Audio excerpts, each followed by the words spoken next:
श्री राम समर्थ। सितंबर 16। भगवान में मन लगाए और देह को प्रारब्ध पर छोड़े। सचमुच प्रारब्ध के भोग किसी को भी नहीं टलते। प्रारब्ध का संबंध देह तक ही होता है, मन से नहीं होता। देह को प्रारब्ध से सुख दुख मिलता है। दुख को कोई नहीं चाहता, किंतु दुख आता ही है। सुख का भी वैसा ही है। प्रारब्ध यानी कृत कर्मों का फल, यह अच्छा या बुरा भी हो सकता है। सुख के भोग आए तो आदमी को कुछ लगता नहीं, किंतु दुख का प्रसंग आने पर वह कहता है, मैंने भगवान की इतनी सेवा की, मैं फलाने फलाने सत्पुरुष का शिष्य हूँ, फिर भी मुझे ऐसा दुख क्यों भुगतना पड़ता है।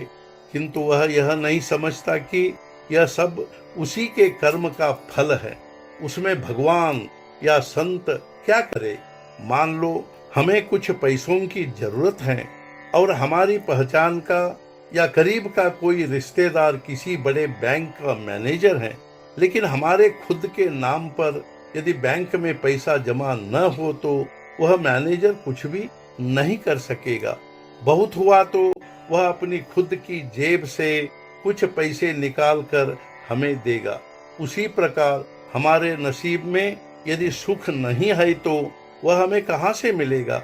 बहुत हुआ तो कोई संत आवश्यकता अनुसार हमारा दुख खुद भोग कर हमारा बोझ हल्का करेगा। बस इसलिए अपने प्रारब्ध से प्राप्त भले बुरे फल हम देह से भोगे और मन से भगवान का स्मरण बनाए रखे।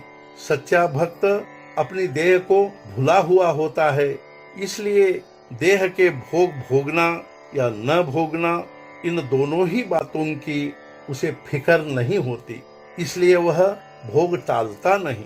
मनुष्य की देह के अवयवों में असमानता होती है, वैसे ही मनुष्य के विकार और गुण पूर्व जन्म के संस्कार के अनुसार अर्थात नसीब के अनुसार कम अधिक मात्रा में आते हैं।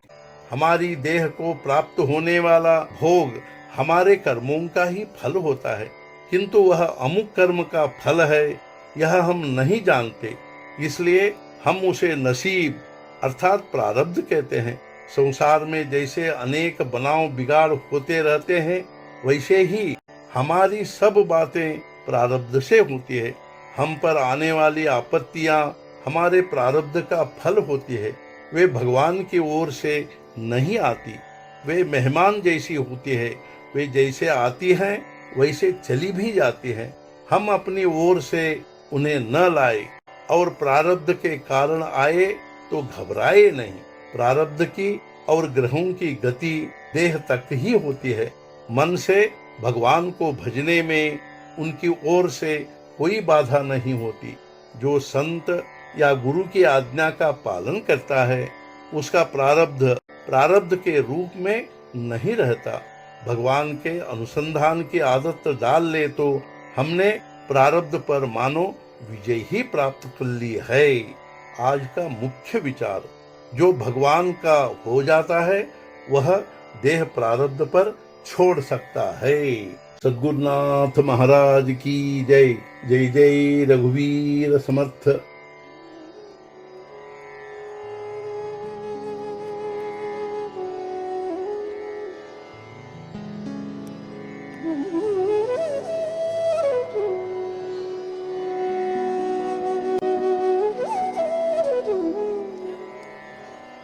Mm-hmm.